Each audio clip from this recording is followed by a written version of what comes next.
Hey everyone, Nigel and Luke here, and welcome to another edition of Crimes of the Week International.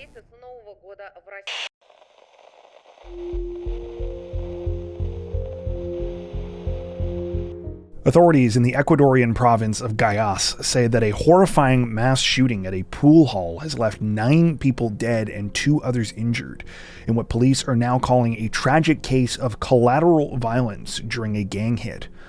The incident unfolded on the evening of Saturday, July 19th, in the coastal city of Playas, a popular tourist destination known for its beaches, but also one of the areas hardest hit by the country's ongoing gang violence crisis. According to police, everything began when a group of gunmen started chasing 2 unidentified men on a motorcycle through the city's working-class neighborhoods. At some point during the pursuit, one of the men ditched the bike and ran into a nearby pool hall, apparently trying to hide. That's when things took a deadly turn. Investigators say the gunmen pulled up in a car, stormed inside the building, and opened fire indiscriminately, spraying at least 80 rounds throughout the establishment. In the chaos, 9 innocent people were killed. Local reports later confirmed that the victims included a local football coach and the son of a radio presenter. 2 more people were injured and taken to a nearby hospital. While the identities of most of the victims have not been released, police say the 9 were all childhood friends who had gathered at the pool hall to play a few games and hang out. They had no connection to the men being pursued. Lieutenant Colonel Hem Viasis told local media that the gunmen were not targeting the group, but rather the man who ran inside. That person, believed to be the intended victim, reportedly escaped unharmed. Another police representative said that identifying the victims has also proven difficult because many of the bodies were removed from the scene by grieving relatives before police arrived. Photos from the aftermath showed bloodied pool tables riddled with bullet holes and at least 2 coffins being held by family members outside the bar. As a result of the shooting, the city of Playas has declared a state of emergency and deployed additional police and military forces to the area. The attackers remain at large, and authorities are currently reviewing surveillance footage and social media videos in hopes of identifying suspects. Local reports say the gunmen were armed with automatic rifles. The massacre is just the latest in a string of violent incidents tied to Ecuador's ever-spiraling gang crisis. Since President Daniel Noboa declared war on organized crime in January of 2024, more than 4,000 people have been murdered across the country. Guayas province, where Playas is located, has been one of the hardest-hit regions. If you're a regular viewer of this series, you'll probably remember that we covered the case of Adolfo Macias earlier this year, the powerful drug lord better known as Fito, who made headlines after escaping from a maximum security prison in January. Fito was later recaptured in the coastal city of Manta and has since been extradited to the United States, where he recently pleaded not guilty to international drug trafficking and weapons charges. But despite his arrest, the violence hasn't slowed down. Just this week, in the western province of Manabi, a known stronghold of Fito's gang Los Choneros, at least 20 people were killed in a wave of deadly attacks across multiple cities.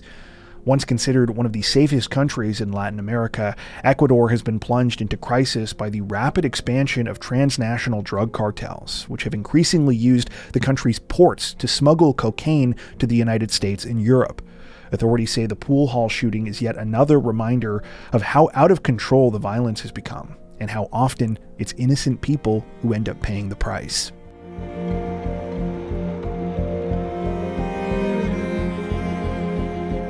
Representatives from the police service of Northern Ireland say that they are investigating a shocking and deadly incident after 3 people were killed and 1 other injured in a shooting.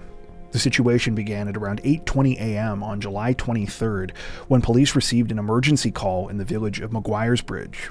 Specifically, they were called to a property on Drumere Road, with reports of gunshots fired at a residence. When police arrived at the home in question, they found 4 people suffering from bullet wounds. A man and a child were rushed to 2 different hospitals with serious injuries. Sadly, that child later died from their injuries, while a second child and a woman were pronounced dead back at the crime scene. Unfortunately, almost no other information is currently available about the case, as at the time of this recording, the situation is very much a breaking news story. However, police have said that they do not believe that there is any wider threat to the public and have asked people not to speculate about the tragedy before the exact circumstances of the situation can be properly investigated. What we do know, though, is that the awful crime has come as a major shock to locals in the area. Maguiresbridge is a tiny rural village of only a few hundred people and is normally a very quiet place. The situation is still developing.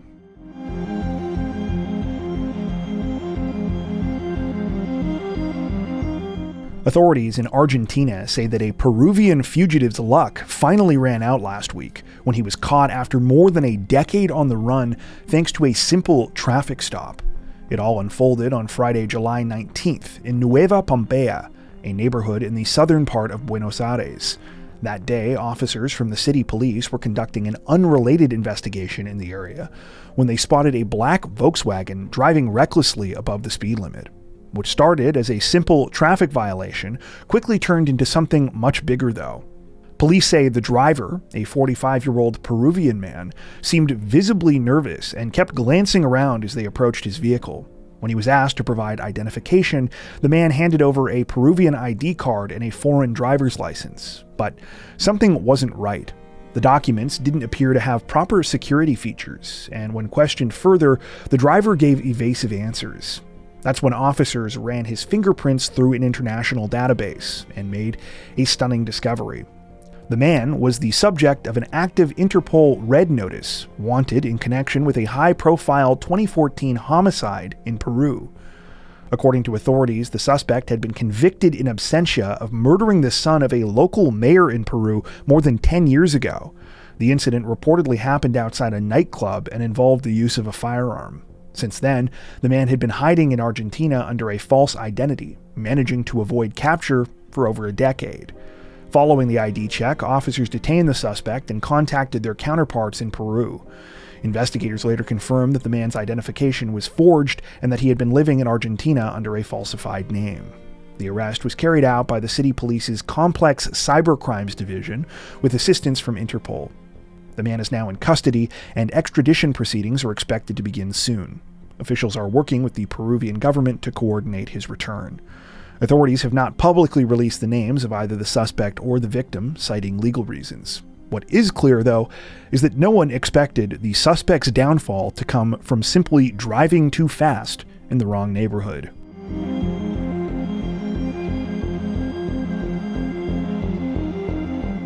An Indian woman is lucky to be alive this week after she was the victim of a brutal home invasion robbery, one that not only left her with serious injuries, but which the suspect allegedly carried out so that he could pay for a honeymoon trip to Switzerland. The incident took place on July 9th in the Indira Nagar neighborhood of the city of Lucknow. That afternoon, two men posing as air conditioning technicians showed up at the home of Harish Chandra Pandey, a government undersecretary in the Department of Science and Technology. According to investigators, the suspects, Kapil Kashyap and his accomplice, Ram Dhiraj, both 22, gained entry into the home under the pretense of doing some repair work. Once inside, though, they attacked Pandey's wife, Shashi Pandey, slitting her throat and smashing her head against a wall before fleeing with her gold chain and earrings. Police say that the motive was robbery, but what stood out was the reason Kashyap gave after his arrest. During interrogation, he reportedly told officers that he had recently married and wanted to take his new wife on a honeymoon to Europe, specifically Switzerland. Investigators say he believed the robbery would fund the trip. Both suspects were arrested days later in the same neighborhood where the crime took place. Police say CCTV footage helped identify them, and the victim had also been shown photographs of possible suspects. During questioning, the pair allegedly admitted to taking drugs before the attack to give themselves what they called courage. Authorities confirmed that the earrings stolen from Shashi Pandey were recovered during the investigation. A police inspector said that the suspects had viewed her home as a soft target during a prior visit. Kashyap is no stranger to police. Officials say he has 6 prior criminal cases on file at the Ghaziapur police station and is also under investigation in connection with other thefts across different districts. A new file has now been opened against him, and police say they plan to initiate action under the Gunda Act, a law in India used to detain habitual offenders. As of this week, both suspects remain in custody. Unfortunately for Kashyap, it looks like he's not going to be making that honeymoon trip.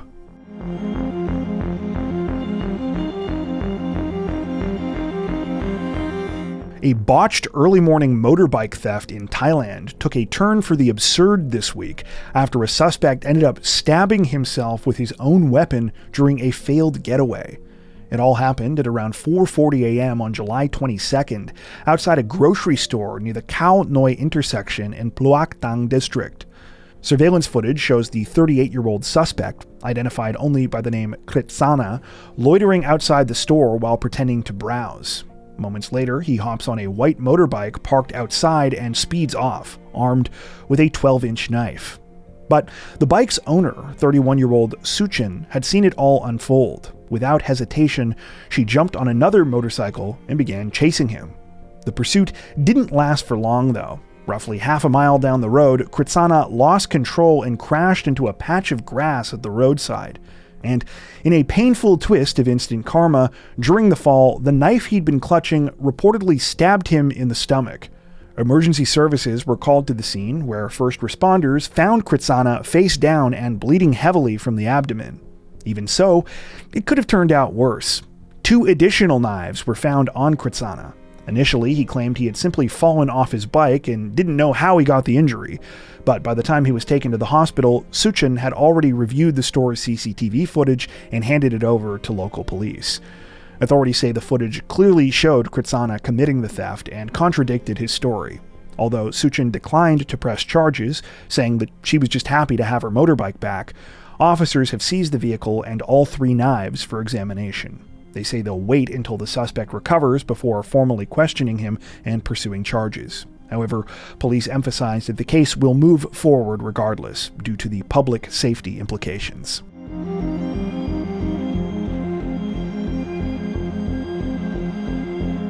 A man in the coastal Western Australian city of Albany is facing serious consequences after police say he was recently caught driving under the influence, a bust that happened thanks in large part to a pretty damning clue that was found right on top of his car. It all began at around 5 p.m. on June 9th, when a Western Australia police officer noticed something unusual while on patrol along Stirling Terrace. A vehicle passed by with what looked like a full-sized beer bottle balanced on its roof. Body cam footage, later released by Western Australia police, shows the moment the officer pulled the car over and greeted the driver, identified in the video only as Reese. The officer then calmly pointed to the bottle sitting just inches above the man's head. In the video, Reese seems momentarily confused. When asked if he'd consumed any alcohol that day, he replies, quote, "Not this morning, no," before the officer gestures towards the glass bottle balanced above him. You haven't consumed any alcohol? Not this morning. No, okay. So you left your beer on the roof of your car? In the footage, Reese attempts to play the situation off by telling the officers that the beer bottle had been on the roof since the night before. However, it's incredibly obvious that he's intoxicated.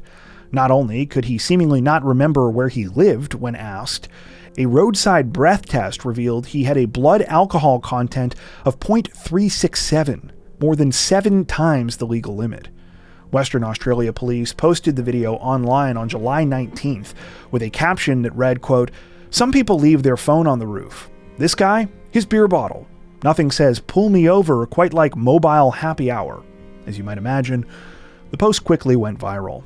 Reese appeared before the Perth Magistrates Court on July 6th. He was fined $4,000 and had his license disqualified for 3 years.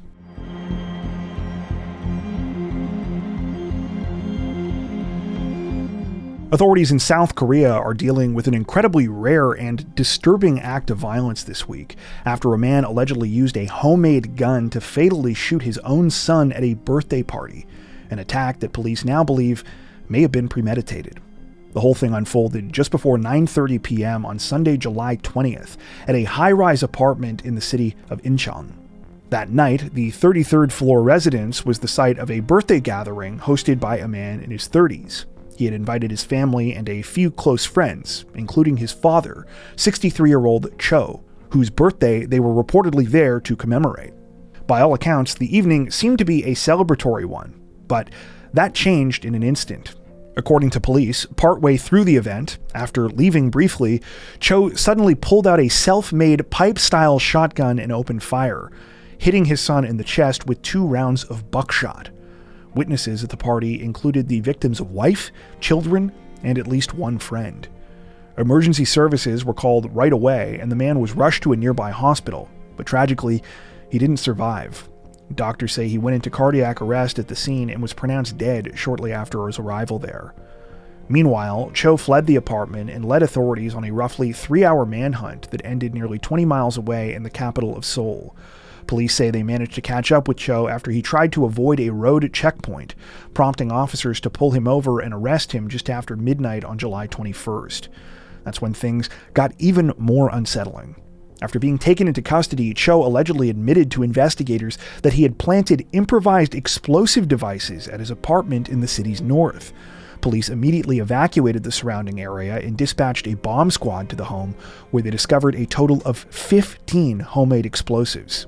The devices were reportedly made using items like plastic drinking bottles, detergent containers, and milk cartons, filled with flammable liquids and wired to ignition timers. At least one was set to detonate at noon that day. That wasn't all. Authorities also searched Cho's vehicle and found 10 additional self-made firearms and 86 more rounds of improvised buckshot. Some of the weapons were partially disassembled into pipes and handles, while others appeared ready to fire. In interviews with police, Cho reportedly said that he had learned to build the weapons by watching tutorial videos online, mostly on YouTube. Officials believe the weapon used in the actual attack was a crude handmade pipe shotgun. They've since sent the firearm, along with the explosives, to the National Forensic Service for further examination. As of now, Cho remains in custody and is facing multiple charges, including murder and violations of South Korea's strict firearms and explosives laws. The investigation is still ongoing, but officials believe the motive stems from a long-standing grudge tied to a bitter divorce decades earlier. According to reports, Cho and his ex-wife separated more than 20 years ago, but since then, tensions between him and his son had only grown. In statements given to police, Cho allegedly said that his son constantly blamed him for the breakdown of their family and never forgave him. Investigators are now working with profilers to determine whether this deep-seated resentment was what ultimately led to the killing. Adding to the shock is the fact that the incident happened in a country where gun violence is incredibly rare. South Korea has some of the most strict gun control laws in the world, and private ownership of firearms is tightly regulated. Officials say that homemade weapons like the one used in this case are almost unheard of, and the presence of so many explosive devices has left both authorities and the public deeply rattled. At the time of this recording, the victim's wife and children, who witnessed the attack, are reportedly receiving psychological support. An autopsy has also been requested to determine the precise cause of death. Meanwhile, residents of the apartment complex where the shooting occurred are still reeling from the situation. One neighbor told reporters that she only realized what had happened when she saw her building on the news. Cho has no known criminal record, military background, or documented mental health history, but investigators say his comments about revenge and the timing of the attack suggest that the crime may have been carefully planned, especially given the discovery of the bombs in his apartment, which could have detonated hours after the shooting. As the investigation continues, experts in South Korea are calling for tighter oversight of online content that shows how to build illegal weapons. Some warn that despite regulations, these videos remain easily accessible and could pose a growing threat if left unchecked.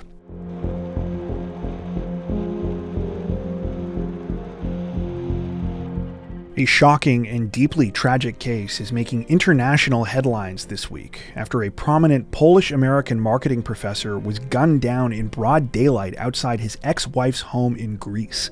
An alleged murder, police say, was carried out by her new partner amid a bitter custody battle. The victim was 43-year-old Przemysław Jeziorski, known as PJ to friends, a Polish-born economist and tenured professor at UC Berkeley's Haas School of Business. He was also a father of 2 and had traveled to Greece to spend time with his children for the summer, something allowed under a custody ruling just 1 day before his death. According to Greek authorities, the whole thing happened on the morning of July 4th in a quiet suburban neighborhood of Athens. PJ was walking to his ex-wife's house to pick up the couple's twin children, but before he could even reach the front door, he was ambushed and shot multiple times at close range. Eyewitnesses told police a masked gunman fled the scene immediately after the shooting. Sadly, PJ died in the middle of the street, having suffered multiple wounds to the neck and chest. 7 shell casings were later recovered by investigators. 12 days later, on July 16th, police made a major arrest in the case. The alleged gunman, identified as the boyfriend of PJ's ex-wife. His name has not been publicly released due to Greek legal restrictions, but in a stunning confession to police, later leaked to the press, he allegedly admitted to the killing, saying he did it to protect his partner and her children. He reportedly told investigators, quote, "I did it all for her and our children so we could have a normal life without problems." In the statement, the suspect claimed that PJ's ex-wife was terrified of losing custody. He said they were afraid PJ would take the children to America, and this would destroy her. When a judge ruled on July 3rd that PJ could take the children for 1 month over the summer, the suspect claimed he saw an opportunity and put a plan into motion. He told police he had purchased a gun more than a month earlier and asked a friend from Bulgaria to help him, quote, "find and scare PJ."